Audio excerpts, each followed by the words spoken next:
In ancient Greek mythology, there were 12 gods called Zeus, Hera, Poseidon, Demeter, Athena, Apollo, Artemis, Ares, Hephaestus, Aphrodite, Hermes, and Hestia. They were called Olympians because they lived in Mount Olympus. They were immortal but looked and behaved like humans. There were also gigantic beings known as Titans, and hybrid beings known as demigods that were a mixture between a god and a human. But what if there is something far darker about the Greek gods and the other creatures of Greek mythology?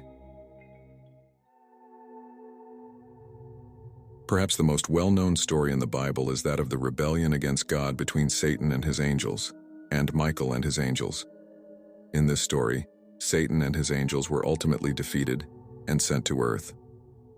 Interestingly, these particular angels had a huge desire to be worshipped as gods, and we are told when they were casted to earth, they accomplished just that. Humans began to worship these deities, even making idols for them. This very thing angered God so much that he said this, "Thou shalt have no other gods before me.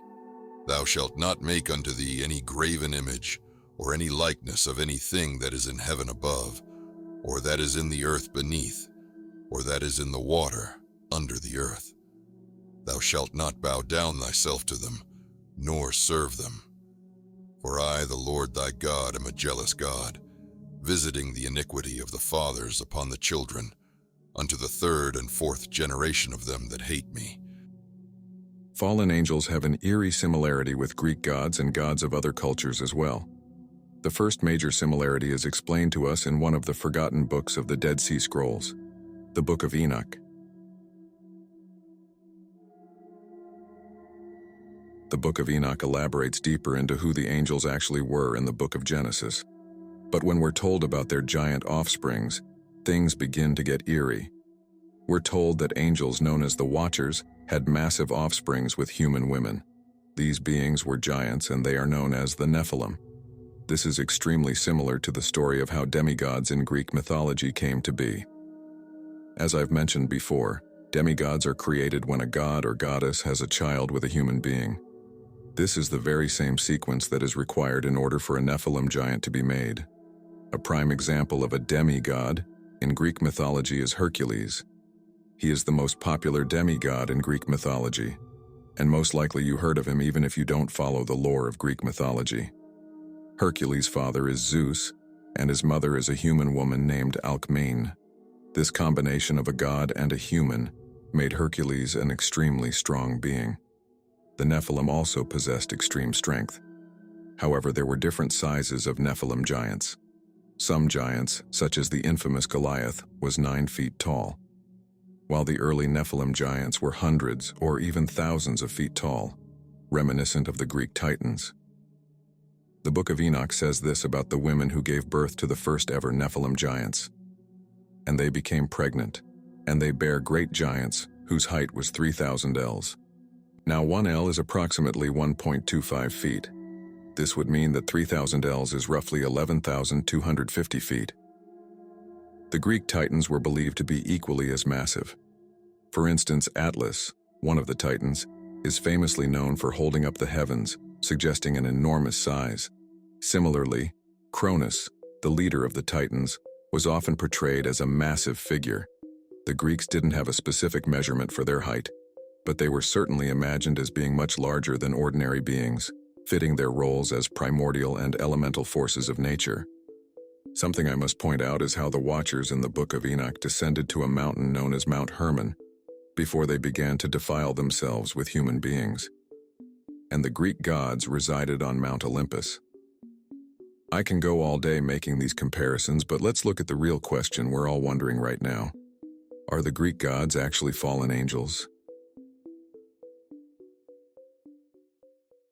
Regardless of your faith, one thing we can all agree on is the fact that Greek mythology has a ton in common with biblical literature, and there clearly is a sign of influence that started these stories.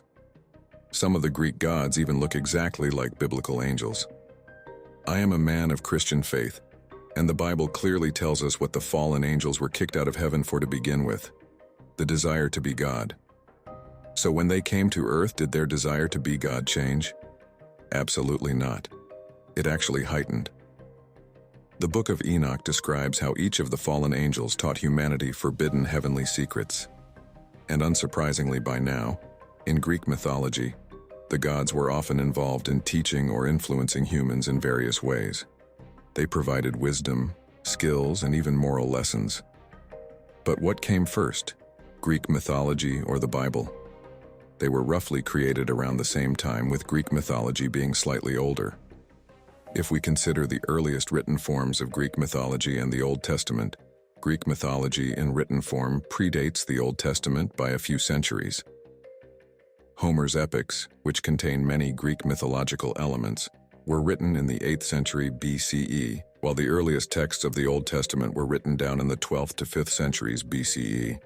So, Greek mythology's written records are generally a bit older, though the oral traditions underlying both are harder to date precisely. However, I've personally noticed some strange things about Greek gods. For one, if we are to believe that these two beliefs are in fact connected, that would make Zeus, which is the leader of the Olympian gods, match up with Satan, which is the leader of the fallen angels in the Bible, or even Semyaza, which is the leader of the Watchers in the Book of Enoch. What I find most odd about this is the mockery. Zeus is known as the god of lightning, and the Bible tells us when Satan fell, he fell to the earth like lightning. I just found that rather strange. Not to say I believe these two beliefs are exactly the same. I'm simply making the comparisons. I do, however, believe that since nearly every culture on Earth has some sort of story about gods or angels coming down from Earth and interacting with humans, that it actually happened. I mean, let's just think about it for a moment. Many cultures didn't even know of each other's existence.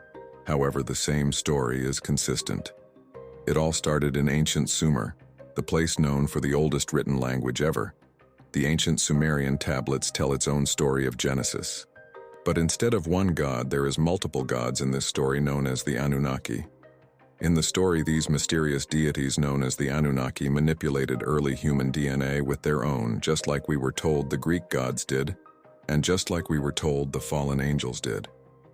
When we take a look at what the Anunnaki look like, they look exactly like a class of angels in the Bible known as the cherubim. Some of them have human faces and angel wings, while some have animal heads and the lower body of a bull, just as the Bible describes cherubim angels. So do you think these stories are all a part of one bigger story written by different cultures? Or is it all completely unrelated? Are Greek gods actually the fallen angels? Let me know what you think in the comment section below.